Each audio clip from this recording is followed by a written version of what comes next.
Une visite et plusieurs annonces hier au chantier de Saint-Nazaire. Emmanuel Macron a inauguré le paquebot Meraviglia, mais aussi annoncé vouloir revoir le pacte d'actionnaires pour le rachat d'STX. Jean-Michel Naga. Je souhaite que les équilibres de principe trouvés en avril 2017 puissent être revus. L'État français va donc revoir le pacte d'actionnaires pour le rachat d'STX. Cette annonce, elle était très attendue par les salariés nazériens et par beaucoup d'élus qui craignaient, comme Bruno Retailleau, la mainmise des sociétés italiennes sur les chantiers. J'ai toujours indiqué que je souhaitais, depuis Noël, j'ai toujours indiqué, je n'ai jamais varié, que Fincantieri ne soit pas majoritaire. Et j'ai vu l'entrée en piste de la fondation comme une inquiétude supplémentaire, comme un faux-nez, comme un prétexte. Les actionnaires vont donc se remettre autour de la table rapidement, il va le falloir, et peut-être avec des armateurs intéressés, il y en a, car les conditions de négociation sont excellentes. Hier, MSC Croisière a confirmé la commande de 4 nouveaux paquebots.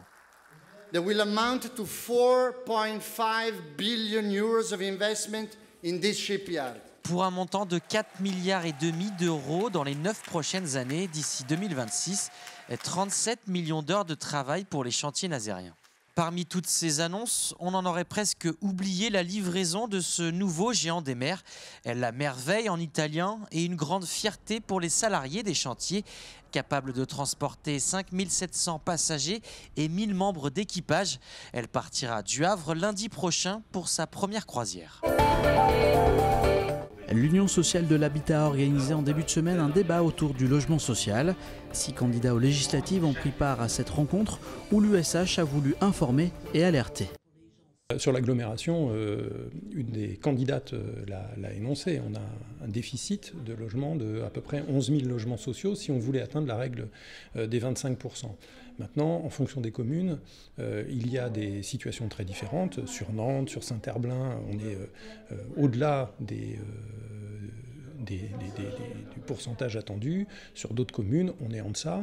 Alors ça tient à l'histoire des communes, ça tient aussi à la capacité, je le disais tout à l'heure, de mobiliser du foncier, puisque certaines communes sont affectées de contraintes, notamment avec les réglementations liées, par exemple, au risque d'inondation ou aux zones naturelles. Il y a 10 ans, le 1er juin 2007, le hangar à bananes était inauguré. Une renaissance pour ce lieu tombé en désuétude après la baisse de l'activité portuaire. En 10 ans, il a su trouver sa place dans l'offre des nuits nantaises. Anaïs Michaud. Voilà le hangar tel que je l'ai découvert en 2006. Donc un lieu avec la Loire sur le côté, aucune sécurité et le bâtiment ici perdu au milieu de la friche de végétation qui existait sur le côté. Une friche industrielle un peu glauque, un bâtiment vide de 8000 m² d'un seul tenant, avec même un arbre qui pousse sur le toit. Mais après 7 mois de travaux, le hangar à bananes a effectué sa mue et accueille les Nantais dans une ambiance décalée.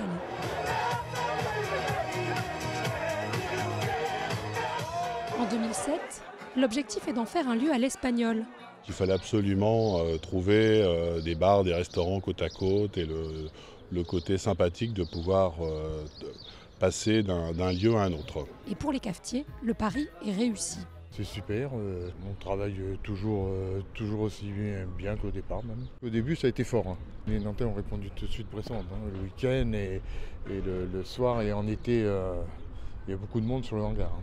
Paradis des jeunes noctambules, le Quai des Antilles cherche aujourd'hui à élargir son public. Après la Rap Galerie, il y a quelques années, est venu s'adjoindre au site le Théâtre Sans Nom pour amener une offre différente avec une clientèle différente. Parmi les axes de progrès, les professionnels citent une meilleure desserte du lieu et une plus grande sécurité. Le dojo nantais compte 2 nouveaux champions de France de judo depuis quelques semaines. Olivier Caillé est allé à leur rencontre.